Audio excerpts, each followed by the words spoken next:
உங்களுக்கு தெரியுமா ஒரு நான்வெஜ் சாப்பிட்ற பிளான்ட்? ஆமாம், இதுதான் வீனஸ் ஃப்ளைட்ராப் பிளான்ட். இது பிளான்ட் ஃப்ராக், லிசர்ட்ஸ், இன்செக்ட் நீ எல்லாமே சாப்பிட்றோம். இது பிளான்ட்டோட ஒரு ஸ்மெல் இருக்குது. அது ஸ்மெல் பண்ணி ஒரு இன்செக்ட்ஸ் இது பிளான்ட்டுக்குள்ளே வந்துச்சுன்னா இது பிளான்ட்டோட 2 போர்ஷன்ஸ் இருக்குது. அது 2 போர்ஷன்ஸில் நீங்கள் சர்ஃபேஸில் பார்த்தீங்கன்னா ஒரு ரெட் கலரில் முடி இருக்கும். அது முடியை இது இன்செக்ட் ஸ்ட்ரெச் பண்ணது என்ன ஆகும்னா அது 2 போர்ஷன்ஸும் க்ளோஸ் ஆகிடும்.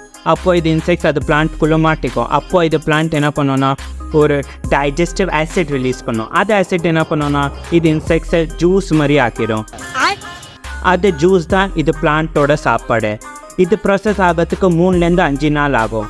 அது 5 நாளுக்கு அப்புறம் மறுபடியும் இது 2 போர்ஷன்ஸும் ஓப்பன் ஆகிடும். நெக்ஸ்ட் அட்டாக்கு ரெடி ஆகிடும். இதே மாதிரி இன்ஃபார்மேட்டிவ் வீடியோ பார்க்கணுன்னா லைக், ஷேர் அண்ட் சப்ஸ்கிரைப் பண்ணுங்கள்.